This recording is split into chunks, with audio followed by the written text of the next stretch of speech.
안녕하세요. 그린빌 가족 여러분. 오늘 목요일 아침, 이렇게 오늘도 하나님의 말씀으로 오늘 하루를 시작하는 모든 분들을 주님의 이름으로 축복합니다. 이렇게 아침마다 함께 하나님의 말씀들을 나누면서 이 말씀들이 우리 안에 차곡차곡 쌓여지고 그래서 영적으로 계속해서 성장해 갈 수 있는 그런 귀한 은혜의 시간이 되기를 간절히 기원합니다. 자, 오늘 저희는 사무엘상 오늘 1장 마지막입니다. 사무엘상 1장 25절에서 28절의 말씀으로 함께 이 아침 시작하도록 하겠습니다. 사무엘상 1장 25절에서 28절의 말씀. 그들이 수소를 잡고 아이를 데리고 엘리에게 가서 한나가 이르되 내 주여 당신의 사심으로 맹세하나이다. 나는 여기서 내 주 당신 곁에 서서 여호와께 기도하던 여자라. 이 아이를 위하여 내가 기도하였더니 내가 구하여 기도한 바를 여호와께서 내게 허락하신지라. 그러므로 나도 그를 여호와께 드리되 그의 평생을 여호와께 드리나이다 하고 그가 거기서 여호와께 경배하니라. 아멘. 자, 우리 마침내 한나는 이제 어린 아들 사무엘과 성전에 올라 제사장 엘리와 제회합니다. 이 장면은 마치 이렇게 금이 환영하는 모습 같아 보입니다. 포부도 당당히 다시 그곳에 왔습니다. 일반적으로 히브리 여인들은 엄마 젖을 24개월에서 36개월 사이에 뗀다고 합니다. 자, 그러면 이때 사무엘이 한 2살, 3살 정도였을까? 그렇지는 않습니다.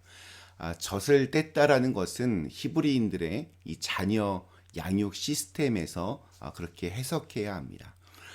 히브리인들은 아기가 태어나면 6살까지는 엄마가 양육을 책임지고 7살에서 12살까지는 아버지가 양육하고 또 12살부터는 율법의 아들이라고 해서 마을마다 회당에서 율법 선생이 히브리인들의 그 믿음의 공동체로 가르치고 훈육하고 또 책임을 졌습니다. 그래서 이때는 사무엘이 아마 한 7살 정도가 되지 않았을까 그렇게 추측을 합니다. 하지만 뭐 사실 사무엘의 정확한 나이가 얼마였냐 별로 중요하지 않습니다. 사무엘상 1장에서의 주인공은 바로 한나입니다.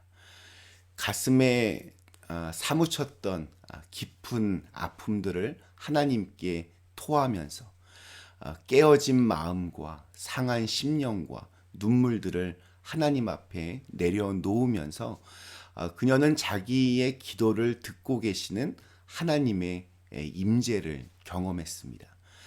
그러자 그녀의 기도가 바뀌었습니다. 나를 위하여 아들을 달라는 기도가 하나님을 위하여 아들을 바치겠다는 기도로 바뀌었습니다. 그리고 얼마 뒤 사무엘을 임신하였고 또 출산하였습니다. 그녀는 자신이 드렸던 기도를 잊지 않았습니다. 그래서 그 사무엘이 정말 하나님 앞에 흠없이 드려질 수 있도록 정성을 다해 양육합니다. 그리고 하나님과의 약속을 지키기 위해 이제 다시 엘리 제사장 앞에 서 있습니다. 이런 날이 반드시 옵니다. 오늘 우리들에게도 이런 날이 반드시 찾아올 것입니다. 나를 그토록 조롱하고 멸시했던 분인나처럼 또 나를 향해 터무니없는 오해를 가졌던 엘리 제사장처럼 그런 사람들 앞에서 당당하게 자신의 모습들을 보여줄 그날이 반드시 찾아올 것입니다. 나의 길이 어렵고 좁아도 나의 삶이 눌리고 아파도 이렇게 가슴 활짝 펴고 언제 그랬냐는 듯이 벅찬 기쁨과 또 차오르는 감사로 주님의 성전에 다시 올 날이 반드시 찾아옵니다. 한나만 이런 순간을 맞이하지 않습니다. 오늘 우리들도 그렇습니다. 성경은 한나를 이렇게 소개하는 것에 그치지 않습니다. 오늘 우리들에게도 말씀하십니다. 네가 바로 한나다라고 말입니다. 눈물이 마를 날 없는 내게, 깊은 시름과 아픔이 있던 내게, 평생 갈 것 같은 엄두도 나지 않고 꿈도 꿀 수 없었던 내게 이런 날이 반드시 올 것이다. 주님의 메시지가 바로 이 한나의 이야기 속에 담겨져 있습니다. 엘리 앞에 선 그녀는 당당하게 말합니다. 우리 26절, 27절의 말씀, 한나가 이르되 내 주여 당신의 사심으로 맹세하나이다. 나는 여기서 내 주 당신 곁에 서서 여호와께 기도하던 자라. 기도하던 여자라. 이 아이를 위하여 내가 기도하였더니 내가 구하여 기도한 바를 여호와께서 내게 허락하신지라. 그러니까 요즘 말로 하면 간증을 합니다. 눈물이 마를 날 없던 한나의 삶 속에 하나님이 어떻게 일하셨고 또 어떤 선물을 주셨는지를 고백합니다. 우리들도 이러한 간증을 할 날이 반드시 찾아올 것입니다. 자, 그리고 마지막 28절이 이렇게 증언합니다.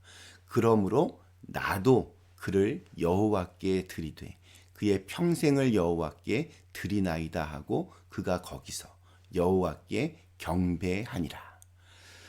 이 한나의 고백 중에서 나도 그를 여호와께 드리되, 이 문장이 참 의미심장합니다. 하나님께서 하신 일이 먼저 있었기 때문에 나도 무엇인가를 한다는 뜻이 됩니다. 이미 하나님께서 하신 일들은 드러나 있습니다. 한나의 기도에 응답하셨고 그녀의 소원대로 아들을 주셨습니다. 기적과 같은 일이 벌어졌습니다.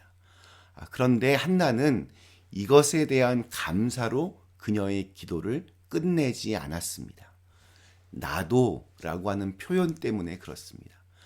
한나는 달라고 기도했고 하나님은 주셨습니다. 한나는 기쁨을 얻었고 받은 상처를 회복했으며 더 이상 아들 문제로 아프지 않았습니다.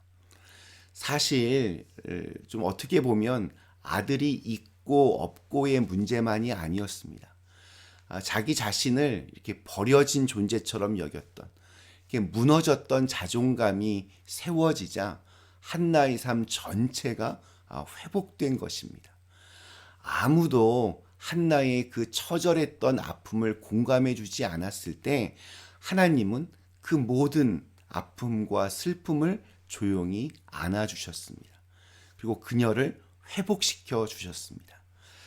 이제 하나님이 베푸신 은혜에 한나가 응답할 차례입니다. 나도 주신 것을 약속대로 다시 돌려드리겠습니다. 우리 기도는 이렇게 받은 것에서 끝나지 않습니다. 기도의 완성은 받은 것을 이제 돌려드리는 겁니다. 주신 은혜의 완성은 받은 은혜를 나누는 것이고 또 주신 사랑의 완성은 받은 사랑을 어느 누군가에게 다시 베푸는 것입니다. 한나는 그곳에 어린 사무엘을 두었습니다. 그를 하나님 손에 맡긴 것입니다. 그동안 그녀가 견뎌야 했던 이 슬픔과 괴로움, 야속한 감정과 또 후회, 원망과 기쁨 등 그 모든 것을 다 하나님의 손에 맡깁니다. 마치 그 애굽의 그 나일강 위에 갓난아기 모세를 아주 작은 갈대 상자에 태워 보내면서 그의 운명과 미래를 하나님 손에 맡겼던 모세의 어머니 요게벳처럼 한나는 그렇게 했습니다. 사무엘상 1장에서 보여주었던 이 한나의 영적인 성장이 참 이렇게 가슴 뭉클하게 다가옵니다. 한나는 그를 그곳에 하나님의 손에 남겨두었습니다. 오늘 우리의 삶, 우리의 좌절, 우리의 가족, 우리의 신앙, 우리의 교회, 이 모든 것들이 여호와 하나님 앞에 바로 그곳에 그렇게 서 있을 때 가장 아름답고 빛나는 해피엔딩을 볼 수 있을 것입니다. 오늘 우리에게 주신 하루, 우리의 모든 것이 하나님의 손안에 있는 그런 은혜가 있기를 간절히 기원합니다. 우리 잠시 함께 기도하시겠습니다. 좋으신 하나님, 우리의 모든 것이 다 하나님의 손에 달려 있습니다. 그런 우리의 이 신앙 고백이 하루아침에 저절로 되지 않습니다.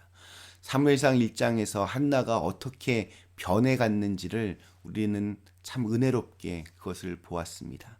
저희들도 하나님의 말씀들을 통해서 날마다 조금씩 그 말씀들이 쌓이고 쌓여져서 조금씩 성장해 갈 수 있는 그런 은혜가 있게 하여 주시옵소서.